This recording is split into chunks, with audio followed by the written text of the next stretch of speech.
Hello, I hope everyone's safe.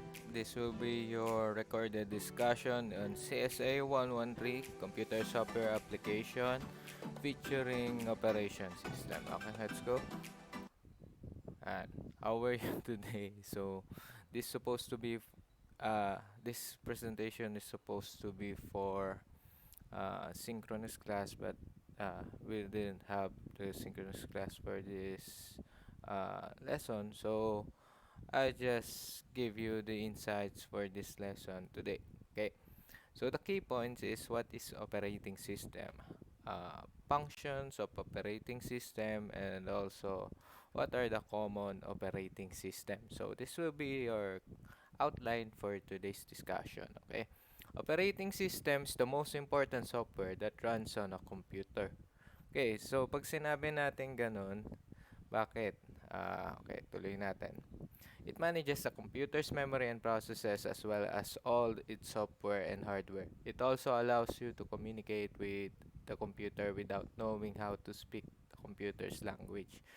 Okay, since uh, we all have the hardware which is the brain kung saan nandun si motherboard, also nandun si RAM, nandun si processor which is sila lahat yung nagtiting. Pero si operating system is yung parang kamalayan ng iyong buong computer. Okay? Siya yung working software nung lahat ng hardware mo na yun. Okay? So, let's start with the first set of slides. Okay.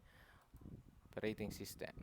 Functions of OS. Number one is security. Of course, kaya yung ating Windows, pagbukas mo pa lang, meron kang, pwede mo siyang lagyan ng password, pwede mo siyang lagyan ng profiles, permissions. It's because there are security features for your um, OS. Especially also security within viruses and malwares na lahat papasok dun sa computer mo. Lahat yun is pine-prevent ng yung OS, okay? So, para secured lahat ng files mo and your assets and everything na nandun sa yung computer. Okay, so I hope it's clear. Number two, program execution. Okay, ano nga ba yun? Bakit tinawag na program execution for operating system? Responsible for executing all the programs na nandun sa iyong computer. So, when we say that, it's because lahat ng applications, lahat ng programs which is like SketchUp, Photoshop, Google Chrome, is si OS yung nagpapatakbo. So, once na-clinic mo siya, si OS yung nagpo-provide ng command para magbukas yung lahat ng applications na gusto mong buksan. Okay? So, lahat yun nasa-save sa OS. That's why nagagamit natin sila. That's why meron din tayong tinatawag na compatibility. Kapag ka hindi siya compatible with your OS, hindi siya gagana. Okay? So, sana alam nyo na yung ganun. So, handling I/O operations. Operating system is responsible for handling all sort of inputs, keyboard, mouse, desktop. So, when we integrate our hardware devices such as headset, keyboard, mouse, yung operating system yung nagdidikta on what command, what function they will be used. Okay, so it's all programmed to be compatible with our OS. So, manipulation of file system, si OS din yung nag-sort out ng mga yon. So, let's say, pagka-applications, .exe, .jpeg, pag image, .mpeg for movie, and also pwede rin .avi, .mp4, okay, pag songs .mp3. It's because the manipulation of file system is created on our OS. Okay? So, number 5, error detection and handling. Si OS din yung nagta-troubleshoot pagka nagkakaproblema tayo within our computers. Okay? So, pagka nagbukas tayo ng Task Manager, si OS mismo yung gumagawa ng paraan para ayusin niya. Pero sometimes, bumibigay si OS, nagmamalfunction, hindi dahil mababa yung OS version. Possible yon. But also, dahil yung hardware natin cannot it is not compatible dun sa OS na kinuha natin. Okay? So, resource allocation, the operating system ensures that proper use of all the resources available by deciding which resource to be used by whom for how much time. So, when we say it's like that, is about multitasking. Pagka nagbukas tayo ng Windows to Windows to Windows, siya yung nag-a-allocate sa gaano ba karami yung RAM na kailangan nito, gaano karami yung disk na kailangan nito, gaano karami yung video card na ibibigay nito. For example, meron tayong game. Siyempre, yung buong video card, memory resource mo, ibibigay doon ni OS ng buo. It is program na kung ilang percentage yung, excuse me, dapat makuha niya. Okay? So, number 7, accounting. The operating system tracks an account of all the functionalities taking place in the computer system at a time. Okay, so hopefully you're working on the notes with this. Siyempre, siya din yung nagpa-provide ng responsibility and accountability on your computer, na hindi siya basta-basta ma-hack, hindi siya basta-basta mag-gain yung mga information mo. Okay?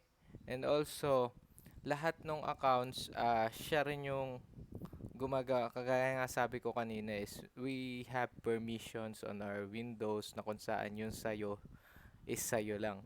Okay? And also, yung functionalities naman, na which is responsible din si OS, maasahan mo siya, which is kaya nga sinabing accountable si OS kasi siya mismo yung gagawa ng allocation. You can allocate manually, but uh, we our OS is already programmed to account, kumbaga, make place on the functionalities na kung saan, which is better. Okay? So, information and resource protection, the operating system is responsible for using all information resources available in the machine. Okay? So, when we say resource and protection, okay, binibigyan ka niya ng maraming opportunities kung saan mapoprotect mo yung sarili mo, magagawa mo na sabay-sabay, which is hindi ka na mahihirapan. Unlike the old times na kailangan mo pang pumunta ng library just to search for something. Also, kailangan mo pang pumunta sa store just to buy you food. But right now, it's not the way like that. Okay? Also, with securities, kapag ayusin natin yung problems with our banks, kailangan is secured siya. Properly protected tayo kung saan hindi mananakaw yung assets natin, right? So, with this table, makikita natin kung paano siya nagwo-work with your hardware. So, for example, kayo user 1, user 2, and user n. Si software, and which is yung mga programs natin. Okay, may system softwares and also application softwares. Ano ba pinagkaiba nila? Yung application softwares is yung kumbaga hindi siya native. Okay? When we say system softwares, that are the programs that is native to your computer, such as programs like Task Manager, okay, Recycle Bin. Nandiyan na 'yon when you already purchase your Windows, right? So, yung applications like Axie Infinity, Streamlabs, OBS, mga application softwares lang siya na kinuha. Then, lahat yun, nakapile up dun sa yung operating system. Then, siya yung magbibigay ng direction or command to your hardware like CPU, RAM, and I/O. Okay? So, types of operating system. Ito yung mga types niya. For example, graphic user interface, which is GUI. Kung makikita nyo, si GUI is yung nagbigay ng interface sa atin kung saan pwede siyang windowed, right? Multitasking at its finest. Makikita nyo kasi yung mga pictures, pwede mo na i-drag down just to sort out. Unlike the days na kung saan hindi ka pa pwede magbukas ng multiple windows, pwedeng drag and drop na lang, 'di ba? Excuse me. Pero yung current version natin ngayon is actually run rule like that. Okay? So, Microsoft Windows. Ayan yung mga sample natin ng OS, which is Microsoft Windows. Kung saan ito ang pinaka-popular. Why? It's because on the market, pagka bumili ka ng computer, it is bundled up with a specific software called Microsoft Windows. But also, when you purchase another computer with different brand, different din yung OS na makukuha mo, di ba? So that's why naging masyadong popular si Microsoft Windows. It's because different brands, puro Windows yung sino-showcase nilang OS. Uh, it's not because na sila yung user friendly, but because magaling yung marketing strategy nila, and also yung uh, pag paano ba to? Synergy and partnerships with others. Okay? So, Microsoft Windows created the Windows operating system mid-1980s, where have been many different version of Windows Sobra. Actually, well, Windows 98 yung first Windows na nagamit ko, which is nung grade 1 pa ako. And we use diskettes as file storage. Pero eto, yung nakikita nyo sa photo is Windows XP na to. Okay? So, Windows 10 released by 2015, Windows 8 2012, Windows 7 by 2009, Windows Vista 2007. Okay, so nakikita nyo yung flashback, mini flashback. Actually, of course, before Vista, the most used OS is Windows XP. Okay, which is binitawan na ng Windows support. Also, before XP, it is called Windows 2000. Malapit-lapit yung UI niya with Windows XP. You can also research that if you're interested and uh, curious tayo. Then, ayun, Windows 2000, then Windows 98. Yun, nagamit na yun nung bata pa ako. Okay, so, Mac OS. It is bundled up with Apple devices, right? So, alam nyo na pagka Mac OS, it is manufactured by Apple. Okay? So, okay. Is in line with operating system created by Apple. It comes preloaded on all Macintosh computers. Napag-aralan na natin to on the history. So, still, kung sino yung nag-provide ng Apple devices, they also give the Mac OS. Unlike Windows, kahit sinong manufacturer ng computer mo, merong Windows, 'di ba? So ito naman yung UI. Believe me, I tried to work on this UI. Pero dahil sobrang nasanay tayo with the Windows, is nahihirapan ako. So for example, yung close niya, itong pula, then restore something, itong yellow, then green, minimize, mga ganun. So, mahirap siya to work with when you are already known sa UI ng Windows. Okay? So, this is Linux. Linux, dati ang tawag ko dyan Linux. Pero, we provided the pronunciation, which is Linux. It's a family of open source operating system, which means they can be modified, distributed by anyone around the world. This is different from proprietary software. When we say proprietary software, it is bundled out through the market, just like Mac and Windows. Okay? So, siya ay namo-modify. So, it is good. Mostly ang gumagamit nito is mga IT, mga maalam, kung talaga high literate sa computers. Okay? So, ito yung itsura ng kanyang OS, which is modifiable. So, most probably, iba-iba yung UI na meron sila. Ubuntu file browser is the version of Linux. Well, for example, Microsoft Windows, so Linux, Ubuntu. Okay?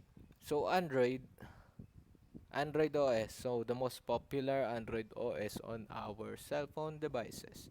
Android, originally developed by Android Incorporated, was later acquired by Google and is a Linux-based mobile and tablet operating system that powers more than 2 billion monthly active devices worldwide. Bakit? Kasi sobrang portable ng mga devices na bina-power up ng Android. So kahit sino, and also not only portable it's very affordable na kahit sino is they can own this uh, version of OS, okay? So it started with a cupcake, donut, eclair, froyo, gingerbread, honeycomb, ice cream sandwich, jelly bean, Kit Kat, lollipop, marshmallow, nougat, Oreo pie, and we have the Android 10. Until we have Android 11, which is the latest version of our Android na hindi na siya pinangalanan pa ng desserts. Okay. So Android 1.0 Alpha, it's all about Android na. So yung mapapansin mo, hindi natin to masyado nagamit in the Philippines because it's an early release of Android. Nung panahon na yon, we do have early release of Android. Ang ginagamit ng mga tao dito most probably is Nokia cell phones which is keypad based. Okay? So especially ito pa, 1.5 cupcake. Nito na lang naman tayo nagkaroon ng touchscreen, di ba? And 1.6 donut. They have different features.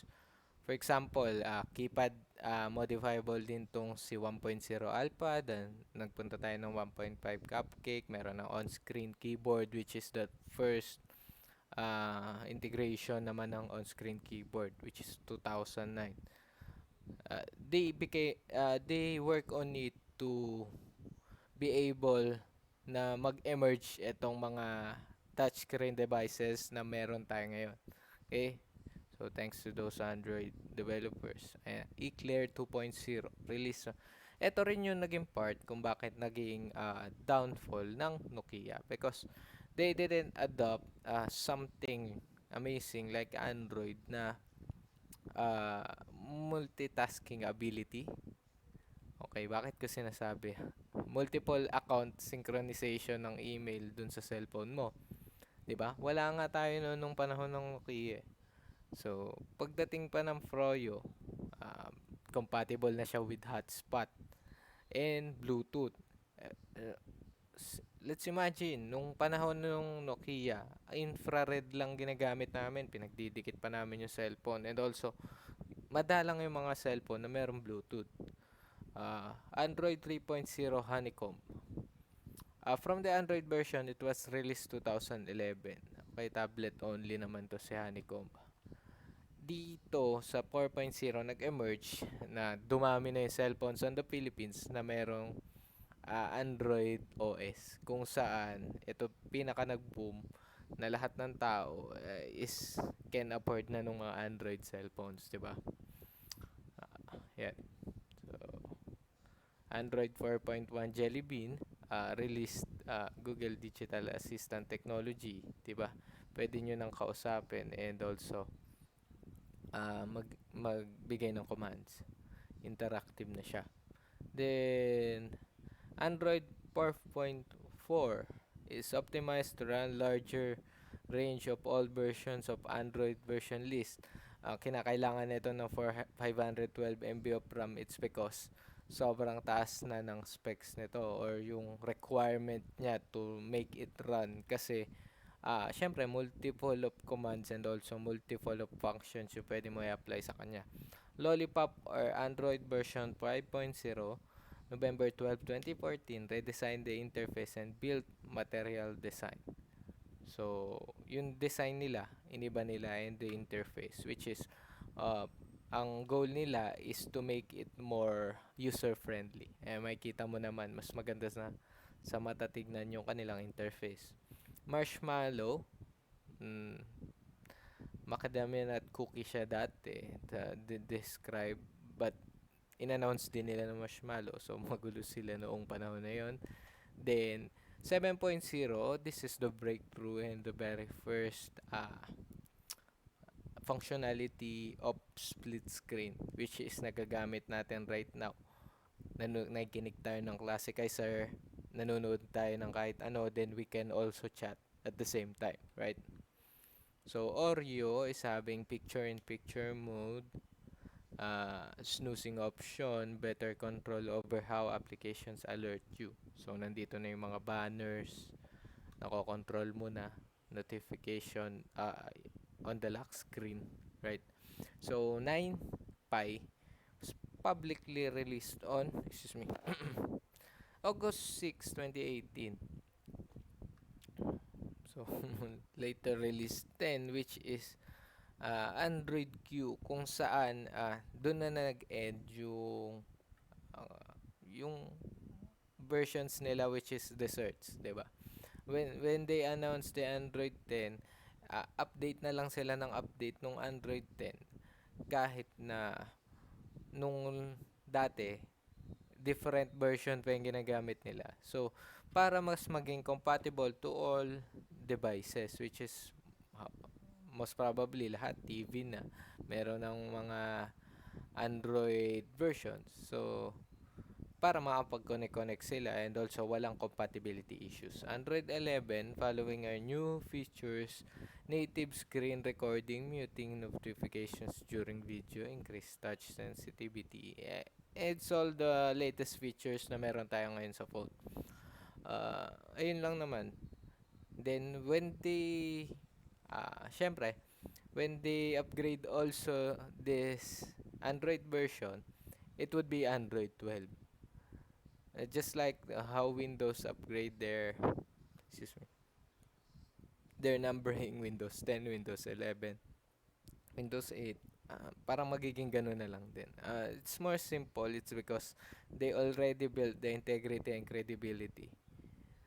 Mapapansin nyo sa mga branding, mas nagiging simple siya pagka sobrang popular na niya. Kasi hindi na niya kailangan pang i-emphasize yung sarili niya or i-stand out yung sarili niya just to make sure na makikilala siya ng tao kasi they are already known.